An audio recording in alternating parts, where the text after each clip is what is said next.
Thanks for being here. Subscribe to Cheating Stories Best, so you don't miss new stories. The wife decided to sleep with her work colleague and immediately confess after the action to her husband. But why? Today's story has a similar plot. Enjoy watching it. Today I slept with another man. Dan Jenkins stopped midway to get a Michelob from the refrigerator and looked back at Caroline, his lovely 29-year-old wife. She stood in the doorway between the office and the kitchen. He had just returned home from work and allowed himself one glass of beer, which helped him relax after a hard day spent collecting insurance.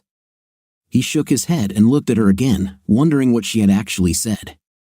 The Freudian error was understandable given what he had been through for the past 2.5 years, including being married to Caroline for a year and a half. It bothered him that it was still happening. By this time, he should have come to his senses. He forced himself to smile at her. She didn't smile back.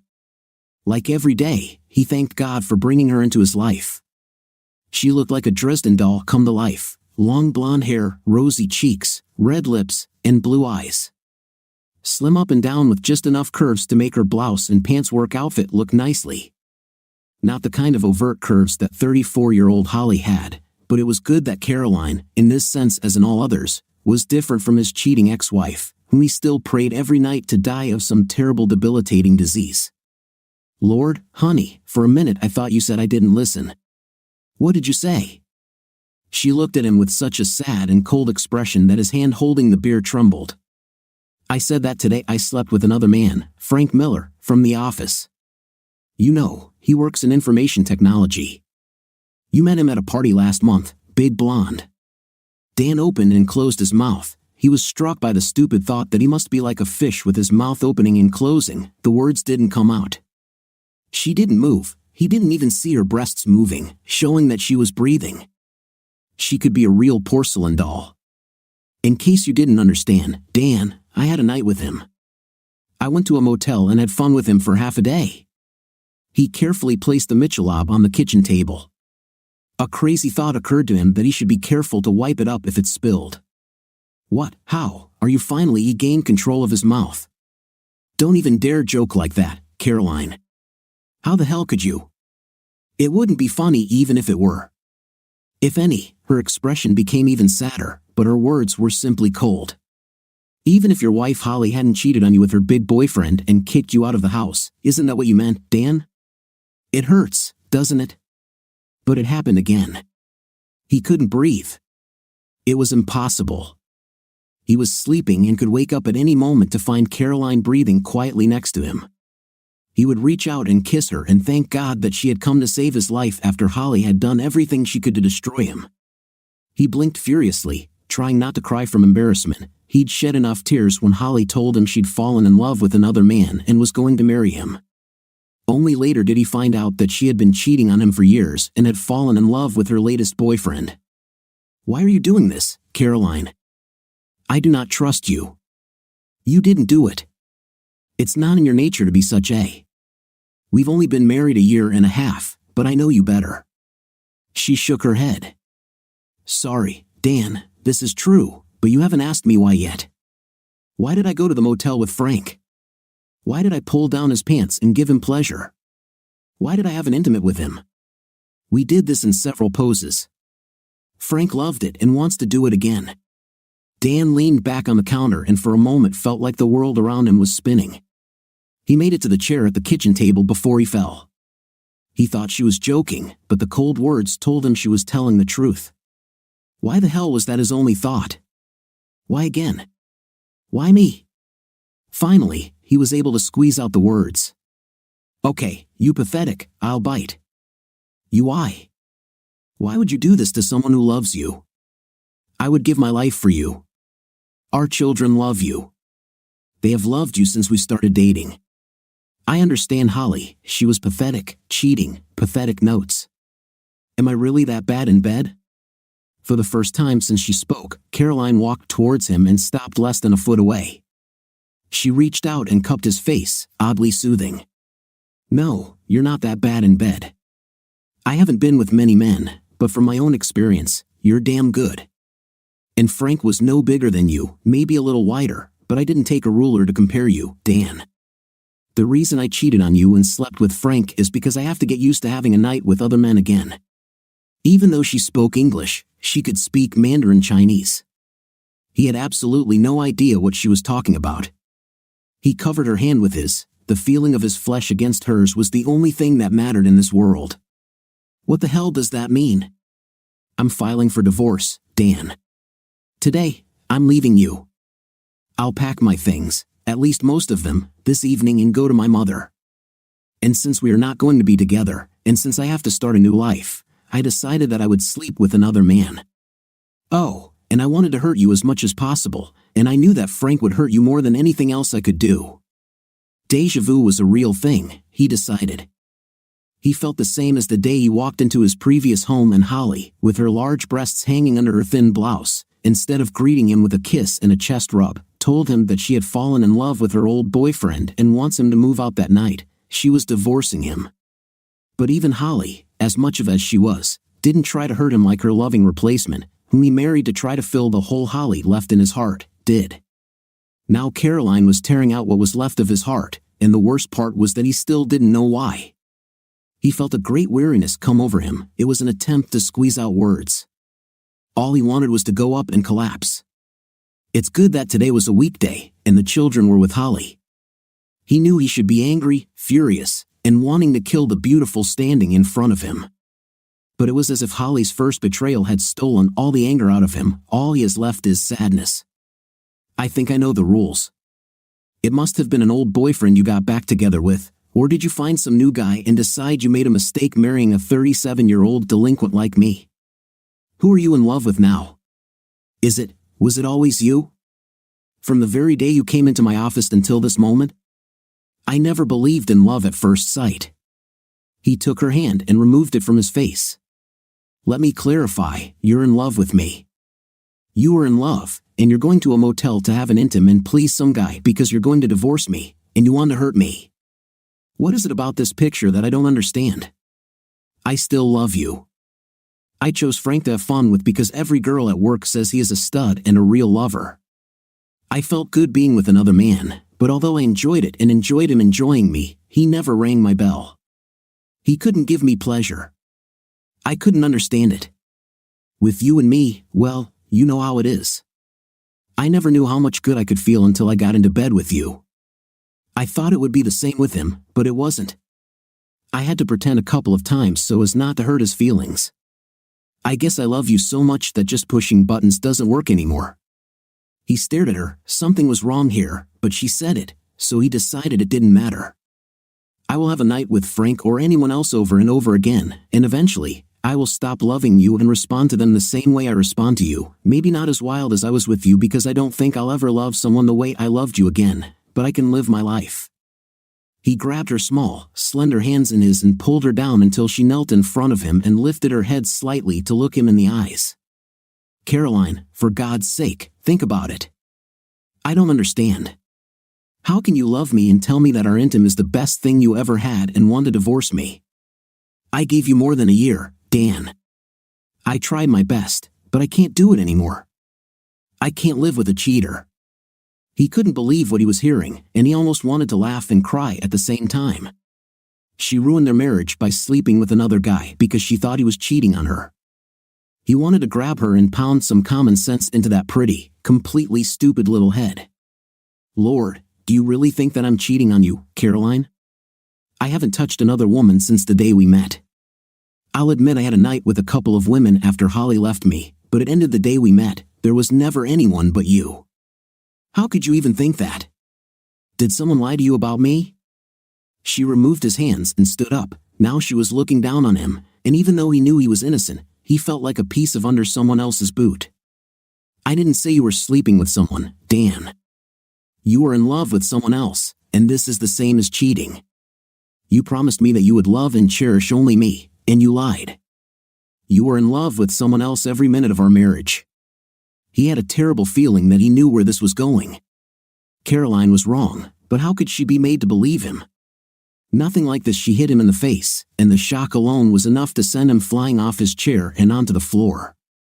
Caroline was not the type of woman to slap a slap in the face with an open palm behind which stands power, The power of passion, the power of anger. Don't you dare lie to me, Dan. Do me the courtesy of at least being honest with me.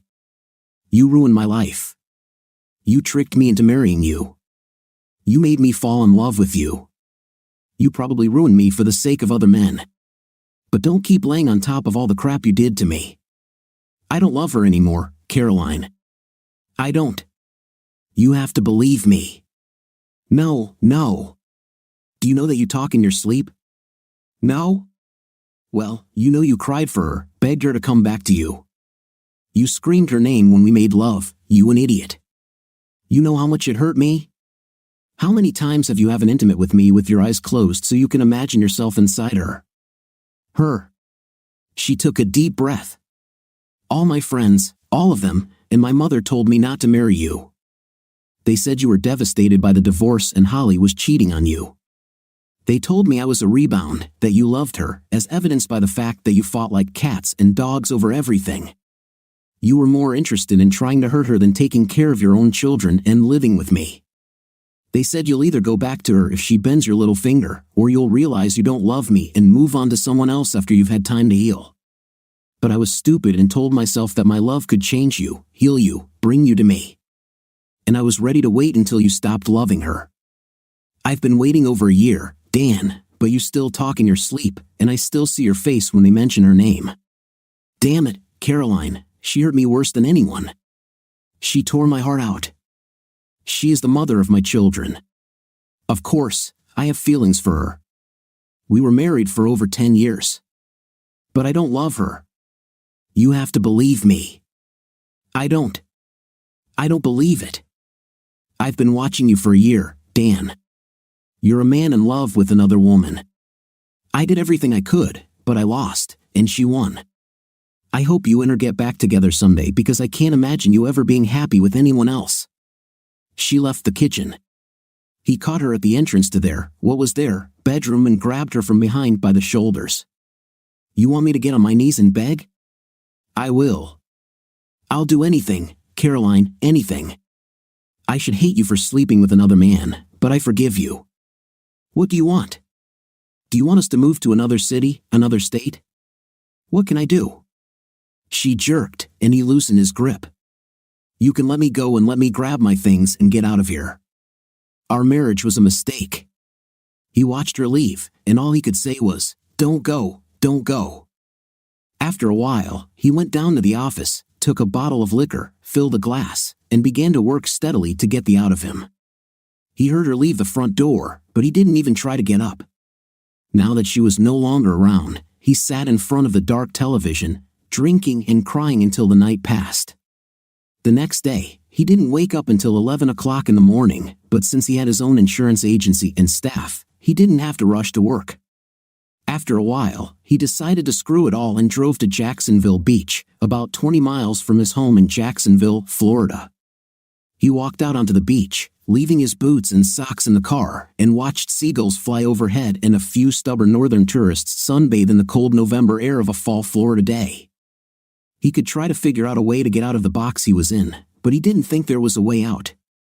First, his 10-year marriage collapsed one day when he discovered that he was just a meal ticket for the cheating mother of his 2 beloved children. He recovered from this fiasco and found another woman he loved, and now she went and had intimate with a stranger and was preparing to divorce him for loving his ex-wife. How to prove that you don't love, he thought. Would praying for her to die a horrible death every night, even if it could be proven, prove it? He wasn't a psychiatrist, but he was smart enough to realize that the reason he hated Holly so much was that he really loved her.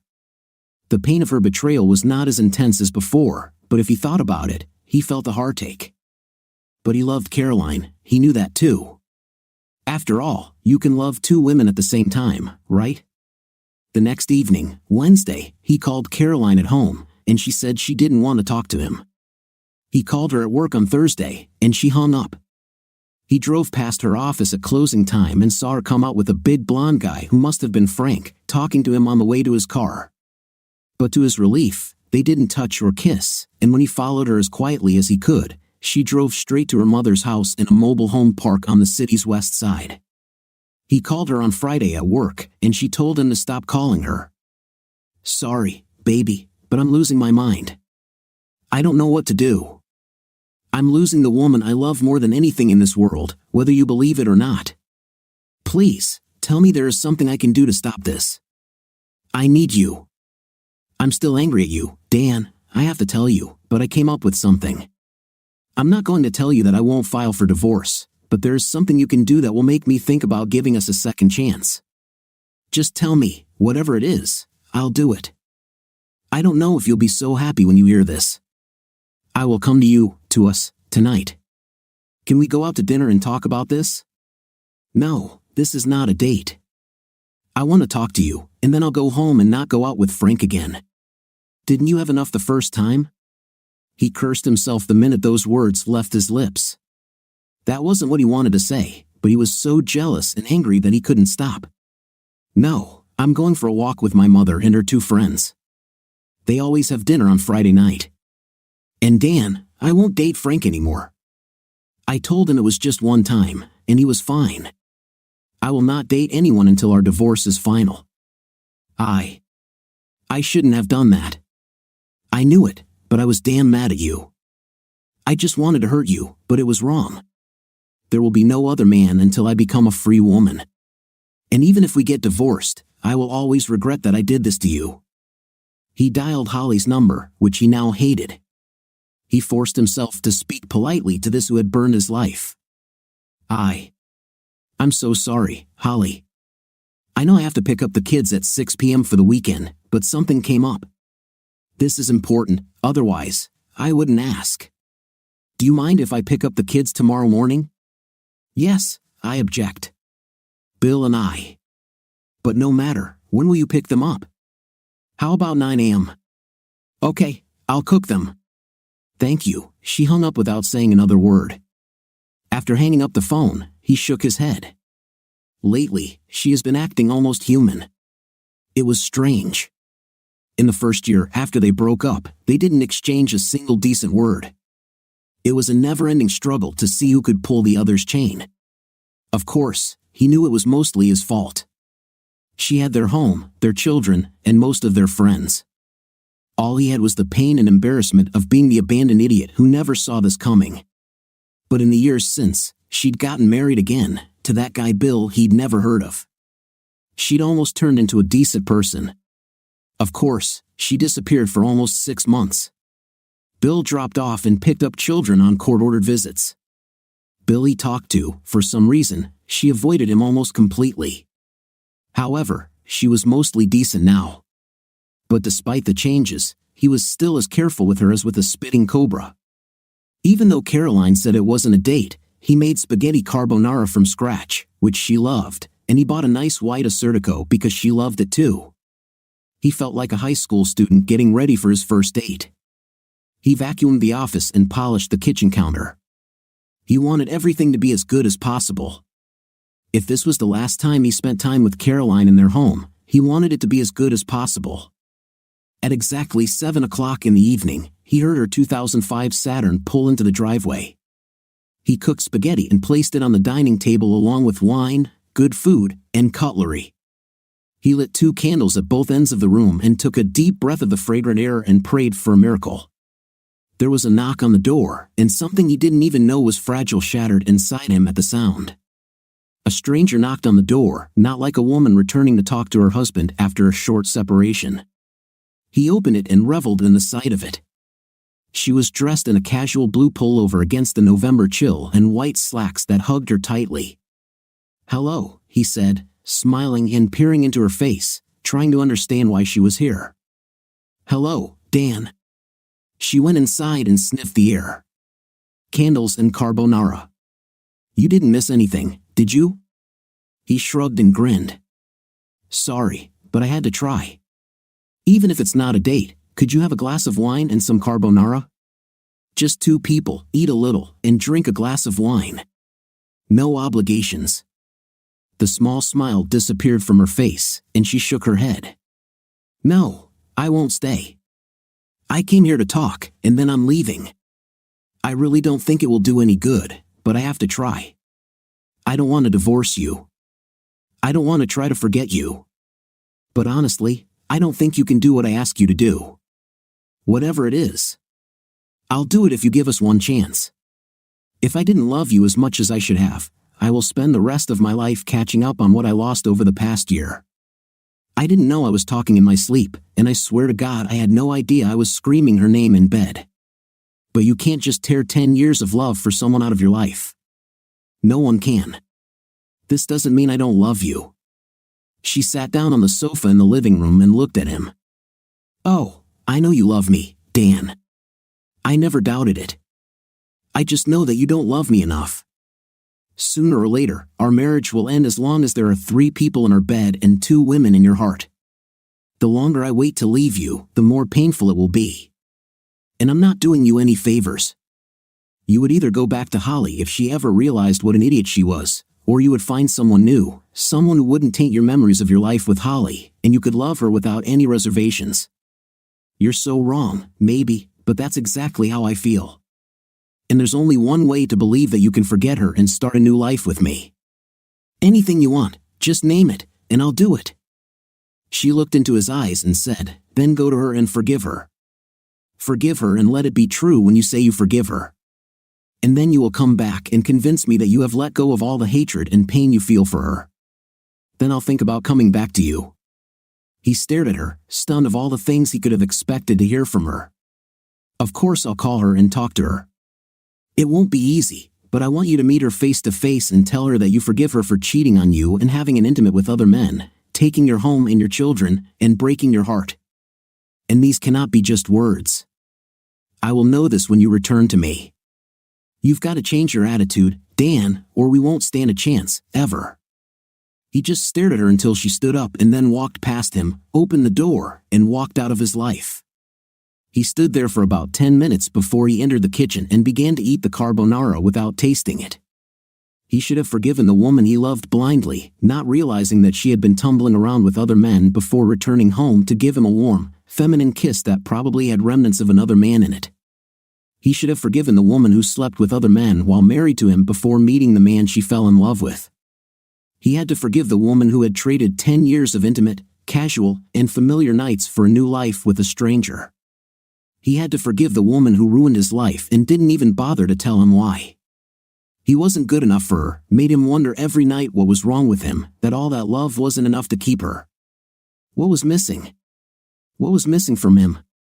Why didn't Caroline just ask him to fly by flapping his wings? He would have just as many chances to do both. He struggled with it all weekend, taking 7-year-old Bob and almost 9-year-old Becky to the movies and bowling because they had both just discovered the game thanks to Bill's love for the game. He winced when they first started talking about Holly's new husband and his interests, but kids are good judges of people, and they seemed to really like the guy, so he could put up with catering to Bill's interests. And he struggled with it for the next week. After they went home, he couldn't bring himself to dial Holly's number, and when he picked up the kids that Saturday, he couldn't even look her in the eyes. The week turned into 2 weeks, and he had the children again. He wasn't sure why she had turned into an almost human being, but all the decent things she had done seemed to have happened since she had met and married that Bill guy. Both kids asked both weekends where Caroline was.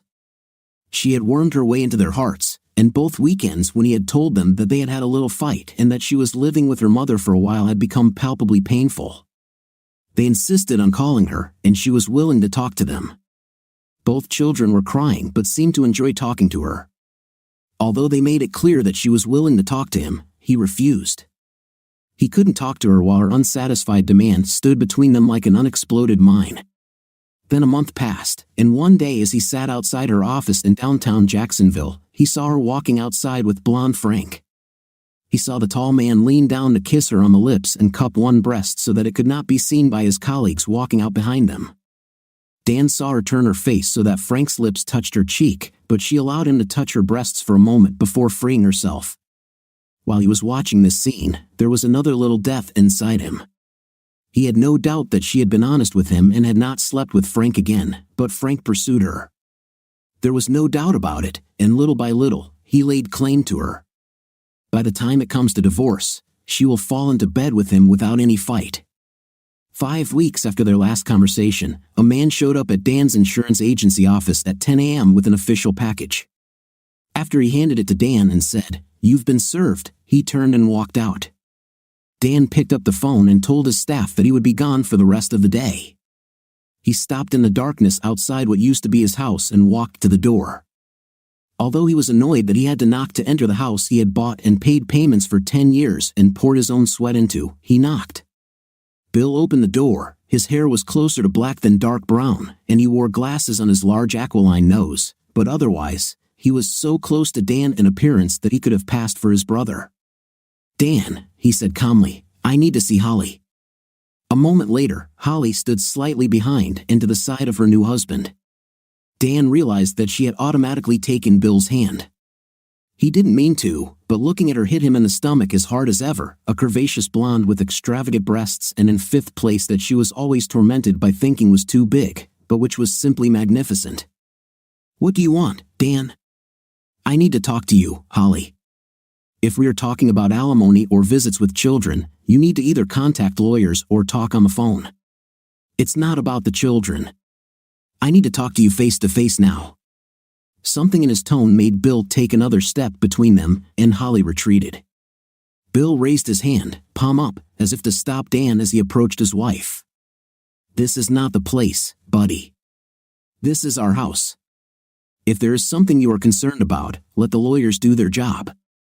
Dan just stood there and looked at the man who looked so much like him until the man lowered his hand and looked at him as if trying to read his thoughts. Holly stared at him with an expression Dan couldn't understand. He hoped it might be some trace of guilt and shame. "Don't raise your fur. I'm not here for trouble. I just need to talk to my ex-wife for a few minutes about what," Holly asked, shifting from foot to foot as if she was nervous, which she probably was.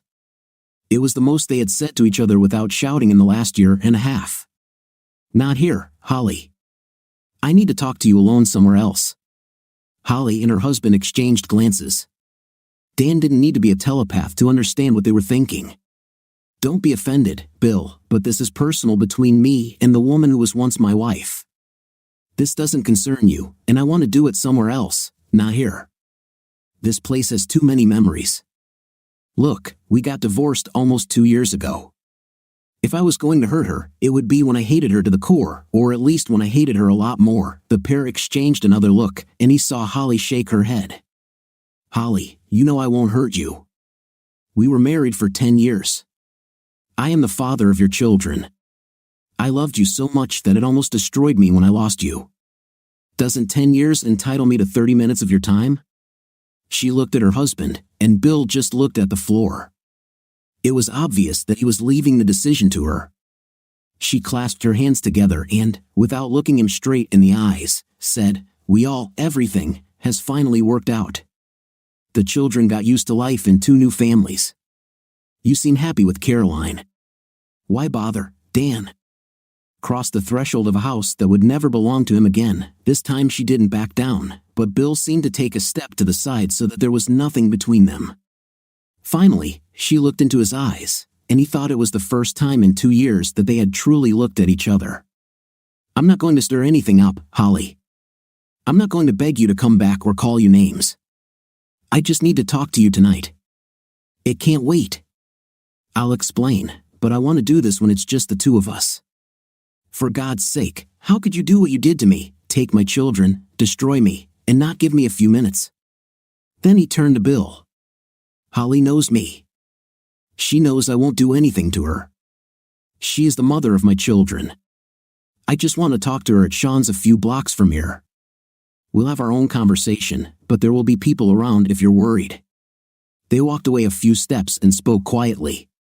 Finally, she returned and stood in front of him, so damn beautiful that it hurt Dan to look at her.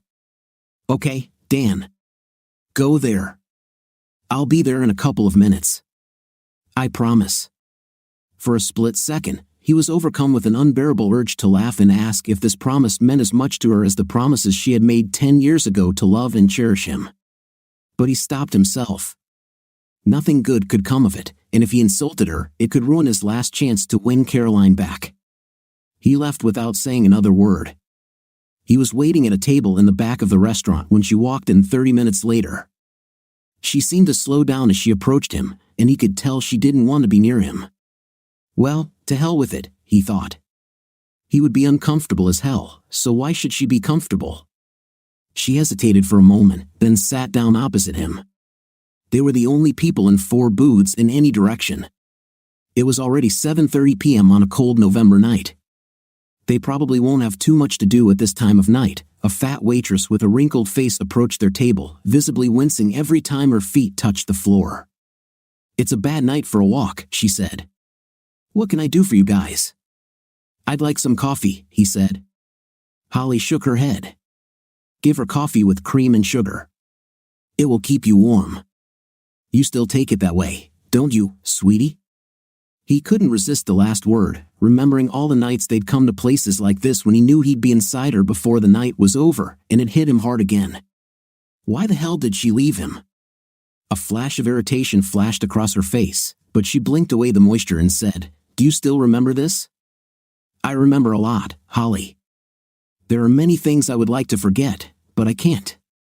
She looked at the waitress and said, "And a piece of cherry pie." He wanted to smile, but the memory hit him in the stomach again. She loved the cherry pie they served at Sean's, and he never minded it because, as she said, every ounce seemed to go straight to my chest. When the waitress left, she looked at the table for a minute, then met his gaze and said, "What was so important that we had to meet like this? I can't be gone for more than 30 minutes, or Bill will come looking for me. Does this have anything to do with Caroline? The children told me that you live separately." He didn't realize he was going to say it until he heard her, and then he heard his own voice. "I was served with divorce papers today." She may have been a truly great actress, but he thought Holly looked genuinely sad. "Oh my God, Dan, I'm really sorry. The children love you very much, and they said you guys seem really close." "What's happened, Dan?" "I'm truly sorry, but what does this have to do with me? Why did we need to meet so urgently?" "She left because of you." She just looked at him as if she didn't understand his words. "What? How?" "She doesn't think we. She told me that I love you and that our marriage is a sham. This is madness." "No," he said slowly, and finally looking at her, he lowered his guard. "She was right. I was just never honest enough to admit it." She shook her head as if not wanting to admit the truth and said slowly, "I didn't know. You should have known that you can't hate someone as much as I hate you if you don't love that much. And I still love you, just like the day I found out that you were sleeping with that." He took a deep breath. He had to do this before his nerves gave way and he broke down and ran away. "I don't want to love you. I want to love Caroline. But you're still there, crowding out any other woman I could love. I want you to leave my heart. I want to be free." The sadness on her face only seemed to grow as his words sunk in. "She told me what I had to do to save our marriage. And that's why I'm here." "What? Why?" "I'm here to forgive you, Holly." She looked at him as if he was speaking some foreign language. "What?" "I'm here to forgive you." She looked like she wanted to say something, but the words wouldn't come. "I know what you did, but I'm tired of hating you and loving you. You betrayed me, ruined my life, and threw away my love for you like yesterday's trash. I want to think that you are a monster, a cheater, a complete, but I know that you are not. Today, I had a lot of time to think and remember. You love children too much to be a real monster. I never thought you were completely evil. That's why you hurt me so much. If you were just a rotten and I made a terrible mistake by marrying you, I could forget you." Now there was a distinct mist in her eyes. "But you are a decent person, except for your attitude towards me. You are a good daughter, a good mother, a good friend. The people at your real estate agency love you. I'm the only person you've ever treated like crap. I could never understand this, and I still don't know, but you had to have some good reason for what you did. Maybe I was never good enough in bed to keep you home. I didn't think so, but who knows? Hell, this is nothing unusual. If you weren't mine, if I didn't love you so much, I could accept the fact that marriages break up, people stop loving each other. It's just different when it happens to you." The waitress came to the end of his words and seemed confused by what she heard. She left 2 coffees and a pie and hurried away. He took a sip of coffee, concentrated for a few more seconds, then looked at her. There were tears in her eyes, but she didn't say a word. Anyway, Holly, I've decided to let go of the hatred. We will never be friends, but I will try to move on and forget you. I will always be there for you when it comes to the children, and God, it's so hard. I hope that this guy, your new husband Bill, I hope that he can give you what I couldn't. It was almost over, and he was alive. He wasn't sure his heart wouldn't stop beating at some point, but he survived. He took a deep breath, stood up, and left the booth. That's all, Holly. I just wanted to tell you this. Have a happy life. Before he could leave, she put her hand on his, and it stopped him as if he had been hit with a stun gun. This was the first touch in almost 2 years. Sit down, Dan. He was torn. Part of him wanted to run away from her, and the other half wanted to jump on her and tear off her clothes. The tears had stopped, but she looked as if she had returned from the funeral of her closest friend. I listened to you.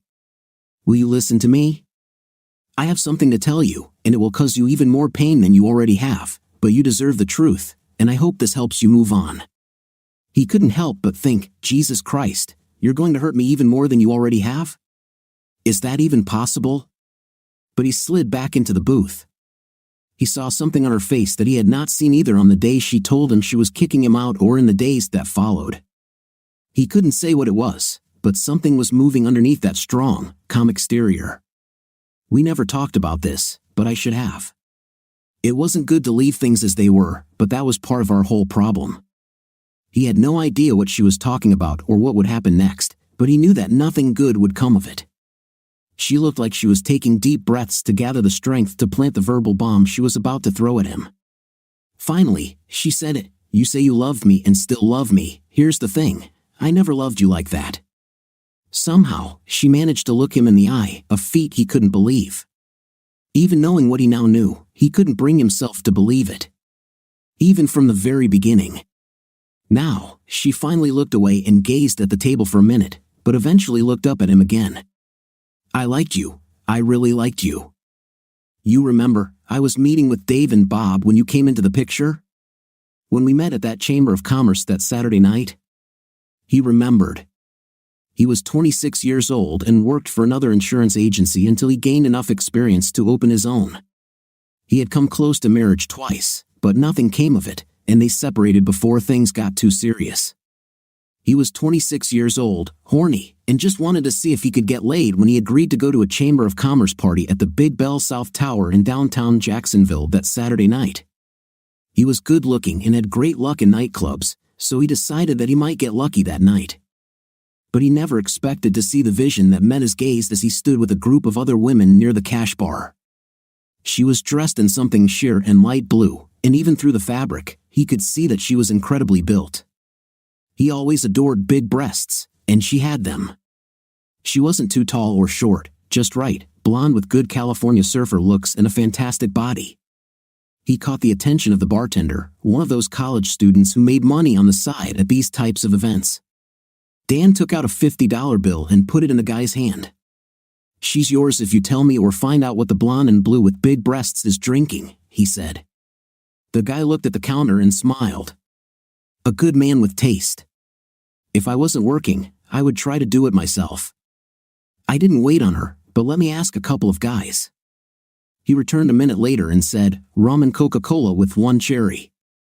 How'd you know? Dan asked. I heard her say she wished she had a bunch of cherries, but they were all going up her 5th place, the bartender replied. Dan grinned and handed him another $20. I noticed that your drink is dying, he said, standing in front of the blonde and between her and her 2 friends, who fell silent. He scanned the crowd for walking penises. She looked at him in surprise, then saw the glass he was holding out to her. There was a blank expression on her face, and then a slow, delightful smile appeared. A dozen cherries swayed in the dark liquid. Sorry, but I thought I'd find out what you drink, and one of the bartenders told me that you like cherries, but they all go up your 5th place, Dan said. A smile flashed. She was clearly trying to fight it. Sorry to say this, and I don't mean to get too personal, but within 5th place like that, you could eat a bushel of these things, and it wouldn't hurt at all, he continued. She lowered her eyes and blushed for a moment, then raised them and began to look at him, frankly appraisingly, from head to toe. You went to all this trouble, doing detective work just to buy me a drink. Why am I worth all this effort? I hope someday I can show you how glad I am to see you, Dan said, seeing something in her eyes that told him that he would get lucky very soon. He returned from the past with a painful feeling in his stomach. How can something so good turn out to be so bad? She asked. I liked Bob, the insurance agent I was dating, but I really loved Dave. Remember I told you how close we were to getting married and how I really loved him. But when he moved in with someone else, I was jealous. When I met you at that party, I was very excited. You were hot, and I loved the way we made love that first night after the party. I started dating you, hot and strong, to make Dave jealous. He became more and more interested in the girl he lived with, and so we met more and more often, and the more we met, the more I liked you.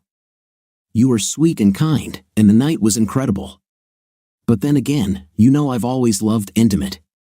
And then one day, Dave called me and said that he fell in love with her and was going to marry her. That's why I threw myself at you. It was fun. You treated me like a princess. No one has ever treated me like this.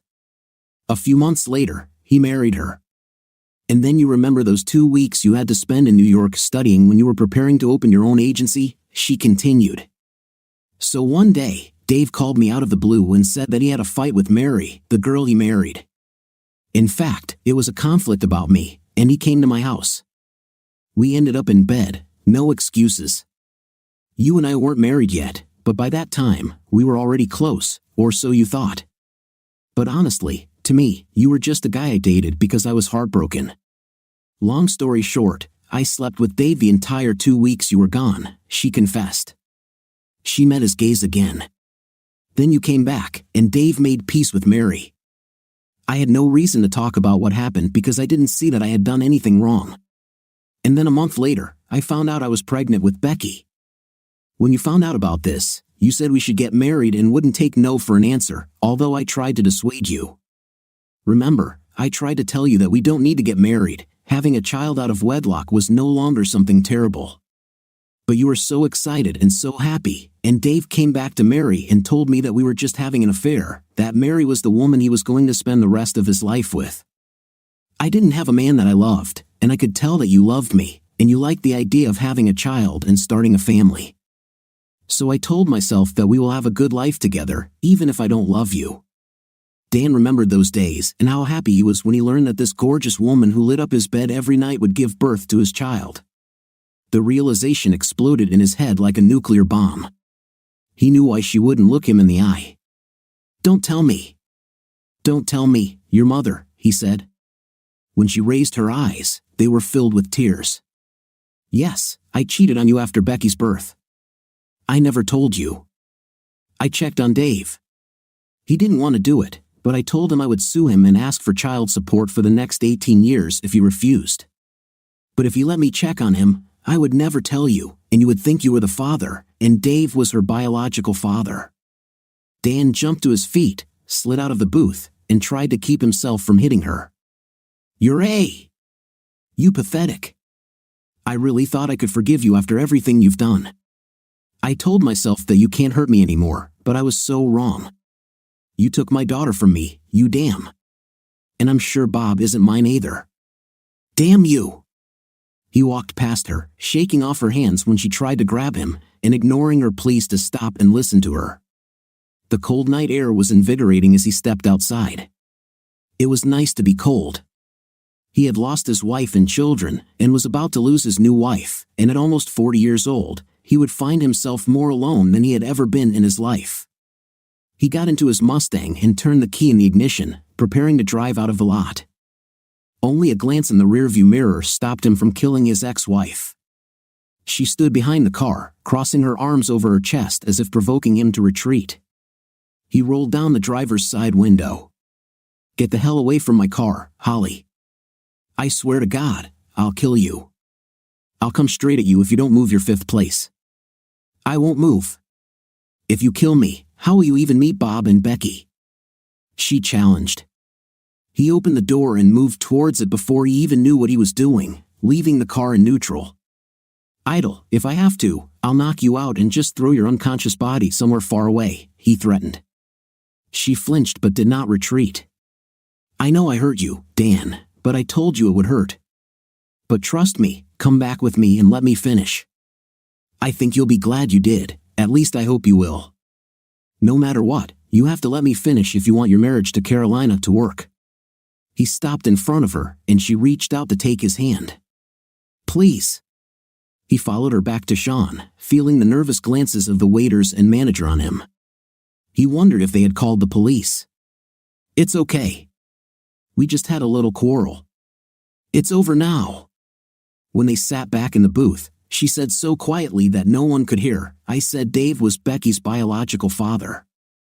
You are her father. She doesn't know, and Dave doesn't know. Nobody knows except you, me, and Bill. No one will ever know again. And when you stop suffering, you will understand that it doesn't matter. Do you love her less knowing? He blinked and answered automatically, but is Bob mine? Yes, after we got married, I didn't have intim with anyone else for years. You were a wonderful husband. But what did I do wrong, Holly? I thought our nightlife was wonderful. Why did you need to look for something strange? She shook her head and reached for him again. He wanted to push her away, but this question had been tormenting him inside for 2 years, and he was ready to put up with her touches if she would at least once tell him the truth. I was involved in real estate. Every day I saw strange men. This meant that men harassed me every day. You know I've always been catnip to guys. It's probably all about the chest and fifth place. And for a long time, I tried to push them away, although I often came home all excited. But some of these guys, I liked them. I really liked them. They reminded me of you. And don't tell me that if I had been married at the party that night, you wouldn't have hit on me and gone out of your way to sleep with me for the rest of the night. I know you too well. Okay, maybe I would do that. I was no saint. But why did you start? She took a deep breath and then let it out. The truth, please. Because I didn't love you. We had a marriage, but a marriage of convenience. You have hot intim and 2 kids you love, and I have the same thing. I always thought you probably took a bite or 2 off when you said you were at work. I knew you loved children, but I told myself that you felt the same for me as I felt for you. You were in love with my breasts in 5th place, and why was it wrong? Yes, weren't you listening? I didn't love you. Night with a stranger would not be betrayal or cheating because it would just be good, clean pleasure. It wouldn't hurt me, and I was sure it wouldn't hurt you in the long run. But I still didn't do anything. After some time, I realized that I would never know what it was like to love a man again, at least not after Dave. I really didn't think you loved me so much, and I started to feel perhaps deprived. I knew that other wives, even our friends, loved their husbands. They joked with them, sometimes cheated on them, but they loved them. But I didn't have this. And then one day, a guy I knew in college came into the real estate office. He was great. He began to pester me, invited me to have lunch with him, and I agreed. A few lunches later, he came into my office and said that he wanted me to go to a motel with him after lunch, just for a few hours, just to scratch the itch we both have for years. I remember looking at him and being so excited that I was ready to scream. And then I looked at my desk and saw a picture of you and Becky and baby Bob on it. And then I realized. It was like looking at a photo of the roommate I lived with. A hot and pretty roommate, but just the guy I lived with. And just for a second, I hated you. I wasn't the one who wanted to get married. You practically forced me into this, and now I was stuck with a guy I didn't really love. And to make matters worse, I couldn't have an intim with anyone else, this dreamy guy I'd wanted for years. It's all your damn fault. That day, I decided that if I didn't have a man I loved, then damn it, I would have as much intim as I wanted. And so I went to a motel with him, and we had a night until we died. And that was it. As good as I thought. And when I returned home, I thought I would feel guilty, but I didn't. That night, we had an intim. That was great too. So I decided I could actually have my cake and eat it too. Life was good. Dan tried to understand her words and found that he understood something, although he did not like it. But it didn't bother you at all that you lied to me for so many years? Oh, of course, after a while, it dawned on me. I knew I was lying to you, and I decided that your pride would suffer if you found out that I slept with just anyone. I knew I was being selfish. I knew I was betraying you. I knew this from day one. But I knew that you loved children, and if we parted, you would lose them. And I tried never to deprive you of intimate. We had a pretty good night life, didn't we?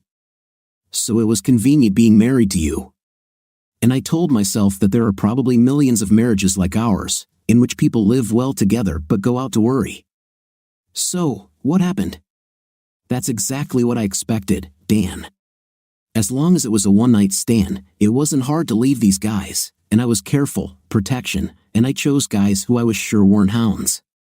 But then I started to really like some of these guys, and it turned into long-term relationships, and I started to develop feelings for some of them. Finally, I met Sam, and we dated for almost a year before I realized that I loved him. She loved him the same way she loved Dave so many years ago. And I didn't want to live without him and without love in my life. I knew that sooner or later, you would find out. I decided that the kindest thing I could do was tell you that I met someone else and get a divorce. I never wanted you to know about all my infidelities. She sat silently, and he could only look at her, trying to understand what she told him. Who are you? He finally asked. How could I live 10 years and not have the slightest idea who you are? Because I am a very good actress, and you loved me and didn't want to see that I didn't feel the same. But deep down, you must have felt that something was missing, is not it? In the end, I told myself that when you leave, you will find someone who can love you. He shook his head. You were such a good actress, and I was so in love with you. I never guessed. She bowed her head to the table, and he couldn't believe it, but she was crying. Oh God, I didn't want to hear that. I told myself that you should feel this.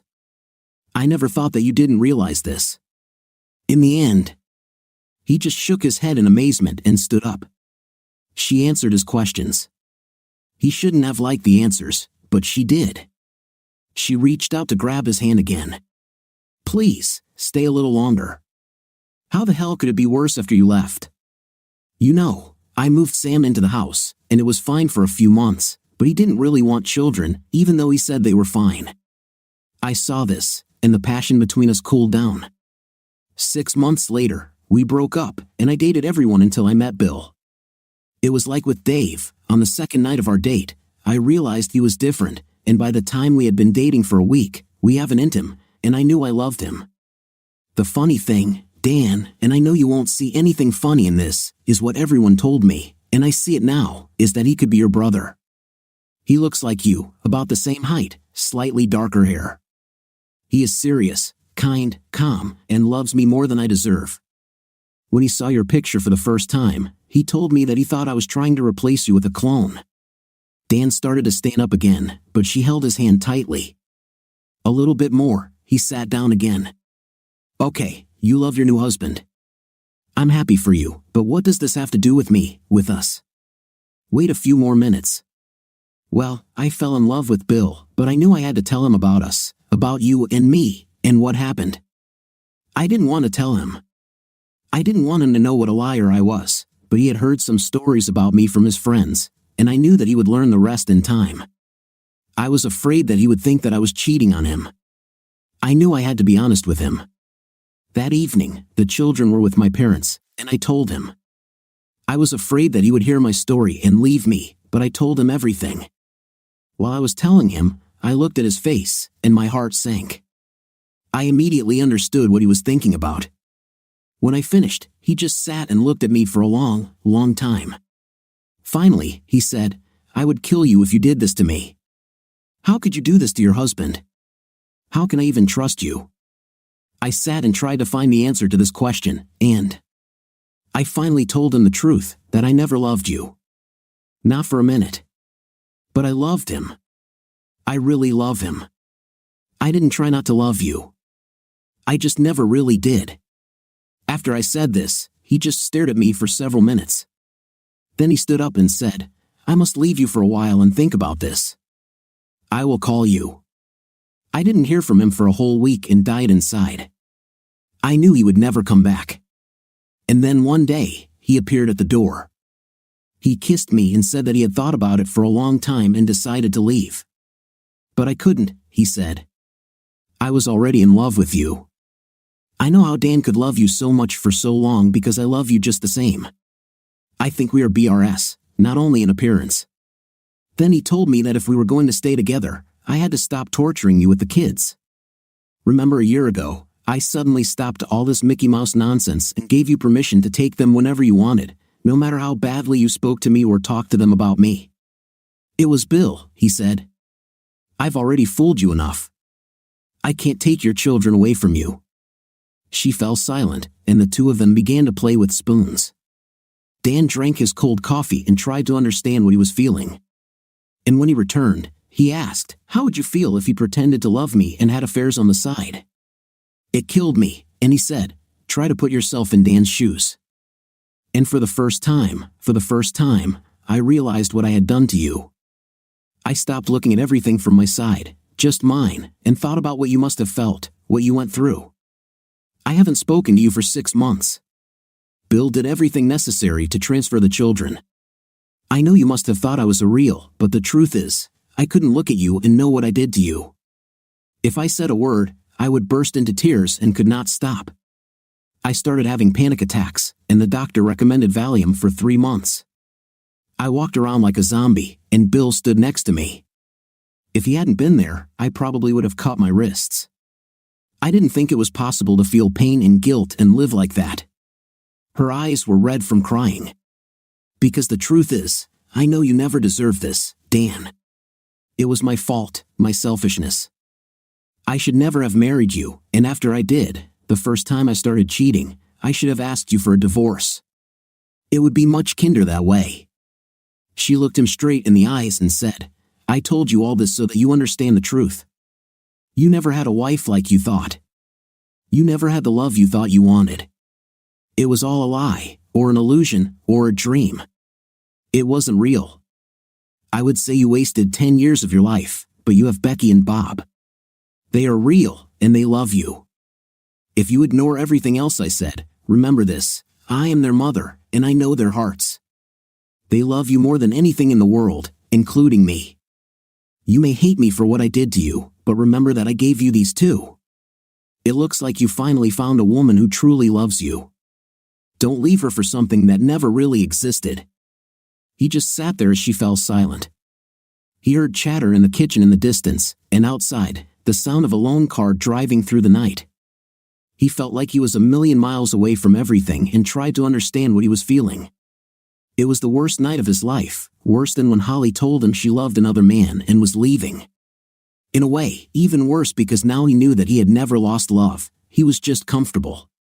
But still, he looked at these beautiful features that had been the center of his life for so long and tried to understand what had changed. It was like one of those optical illusions where a beautiful woman's face turns into a skull.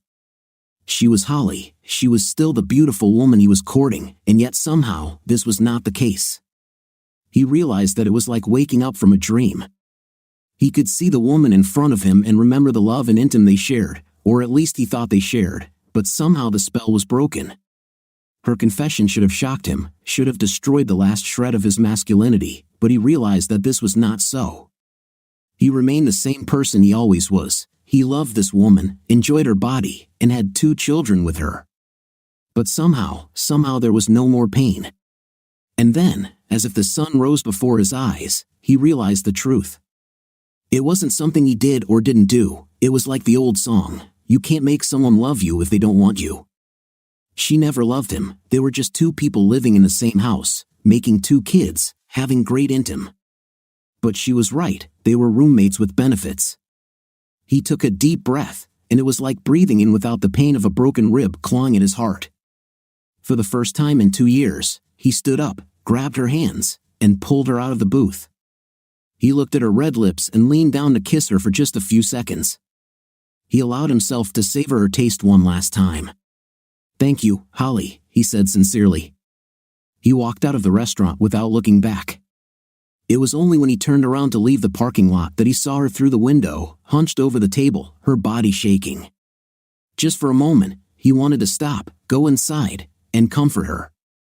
But he knew Bill would be there in a few minutes, And Bill was the one she needed right now. The next morning, he woke up after the best night's sleep in 2 years. At noon, as Caroline was getting ready for lunch, he walked into the building that housed the mortgage company where Caroline worked. He took the elevator to the 11th floor, where her office was. The last time he was here, her office was not moved. As he walked past the secretary and her colleagues, he received several curious glances until he reached a door with the matte gold letters, Caroline Jenkins. He entered without knocking and was not surprised to see Frank next to her. She was sitting at the table, and he was leaning over her. Their faces were close to each other. They were looking through some papers. They looked up at the same time. Caroline turned pale, even though they weren't doing anything obviously wrong. Frank stood up to his full height, about 4 inches taller than Dan. He fidgeted as if he didn't know what to do with his huge fists. "Dan, what are you?" Caroline began. "I would like to talk to my wife," Dan interrupted. Frank glanced at Caroline, and when she made a slight movement of her head, he walked past Dan and out the door without saying a word. "I haven't heard from you for 5 weeks, and yet you show up in my office without a word. Yesterday, I received divorce papers. I told you what I was going to do. They shouldn't have been a surprise. I just never believed that you would actually do this, just like I never truly believed that you would sleep with another man just to hurt me." She tried to glare at him but ended up staring at the papers on her desk. "I gave you a choice," she said stubbornly. "After you cheated on me, you left me no choice. You never told me that I talk in my sleep. You never told me that I screamed her name inside you. I would do anything to keep you, but you never gave me that chance." He lifted her chin and looked at her challengingly. "It was you who destroyed our marriage, not me. Don't try to blame it on me," she smiled bitterly. "I should have guessed. You just couldn't do it. You still love her." Dan walked past her and stared out the corner window of her office. She had a magnificent view of the St. Johns River, like a glittering ribbon of mercury meandering below. "No, I did what you asked me to do, Caroline. I met her, we talked last night, and I forgave her. More importantly, I stopped loving her. Now, I'm free." He looked at her, not believing his eyes. He realized that she never thought he could do this. She set an impossible goal for him. And having realized this, he realized more than ever that the decision he had made was the right one. "Just like I stopped loving you. It's amazing how easy it is to do once you learn how. Like I said, I realized that I could never do to you what you did to me. And knowing this, I wondered why I fought so hard to keep a woman who could do this." He walked to the door of her office and stopped for a second. "I'll sign the documents today and let everything take its course. We weren't married long enough to have any assets to divide, and we don't have to pay any alimony anyway. I'll even talk to Holly about letting you see the kids. They fell in love with you, and if they want to see you, I don't mind. As for you and me, I think you have everything. If you need anything else, come and use your key while I'm gone. I don't want to see you or talk to you anymore. Now you don't have to wait to start entertaining Frank. I bless you. As for me, I'm going to start searching. I fell in love twice. I think I have the strength to do it again." Going down in the elevator after his second great love, he thought that he expected it to be even more painful. But like he said, overcoming Holly taught him a good lesson. You can't torture yourself forever for the shitty things other people have done to you. This was enough to punish himself for his own sins. The knocking on his door started at 7 in the evening. It had long since gotten dark, and he didn't wait for anyone else, so he let her knock until he heard the key click in the door and remembered that he hadn't changed the locks. He heard footsteps approaching. "I called her, and she told me what happened last night. You didn't trust me, did you?" She came up behind him and put her hands on his shoulders. "I didn't say you could touch me. But you didn't say I couldn't. Why aren't you with Frank? I gave you the perfect conditions. Because I don't want to pretend that I'm having fun anymore. I want real tonight. And if you had good night with Frank, you wouldn't be here, right? And then, you can use your hand or an intimate toy. I don't have intimate with Caroline anymore. You used to like it. That was when I didn't see Frank in my head. This ruined everything for me."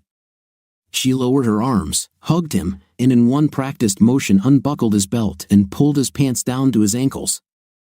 Then she reached out and slid her hand into his underwear. I didn't say you could do it. You didn't say I couldn't. And I think you like it. Why are you here, Caroline? You didn't want me to forget Holly. You were just looking for an excuse to divorce me and try yourself with guys like Frank. Why not be honest? We don't have to lie to each other anymore. We're done.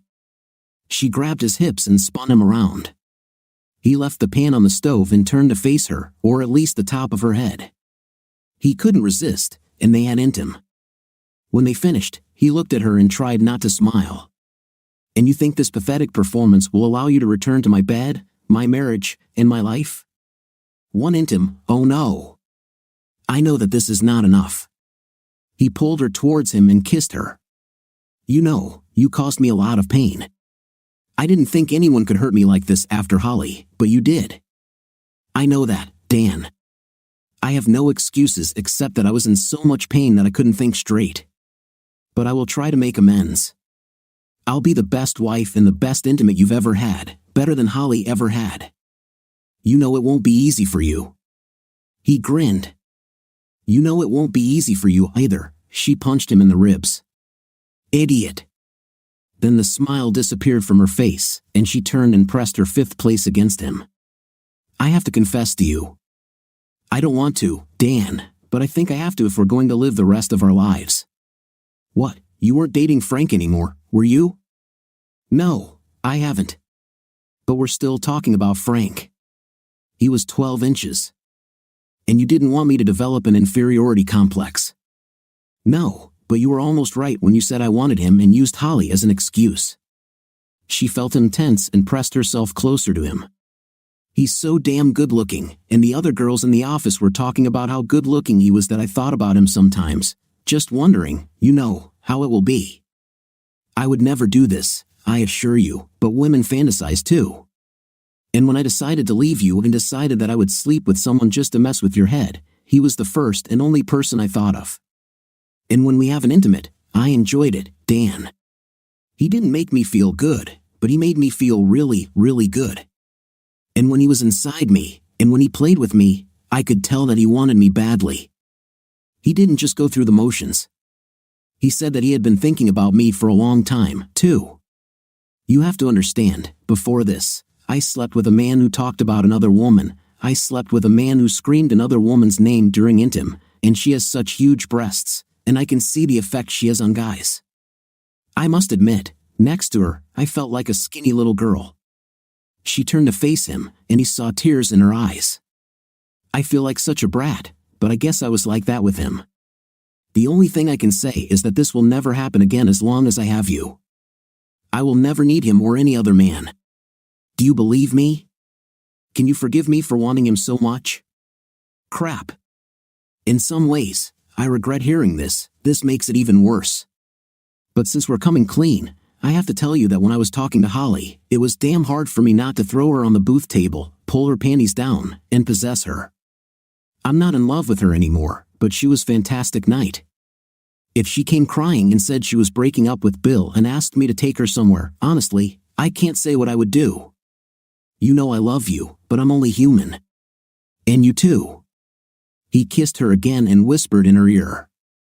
So if that little redhead who works in the office next to you and has such fantastic breasts ever comes to me again like at that office party last June, you'll understand if I take her to one of the bedrooms and just play with her. And I swear to God, one morning, you will wake up without your dignity, all clear, transparent. He kissed her again. He would never tell her this, but he compared the kiss and lips to Holly's.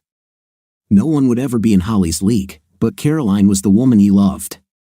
She pressed herself close to him and said, I really never thought this would happen. I thought you were so in love with her that we could never be together again. I can never thank you enough for coming back to me. The only thing I can do is love you forever. My soul needs this. What do you think of our story today? It seems to me that the wife did partly right because she immediately confessed to her husband that she had been unfaithful to her colleague, but at the same time she did wrong because so many years of living together had been wasted. What's your opinion? Write in the comments. Until new video.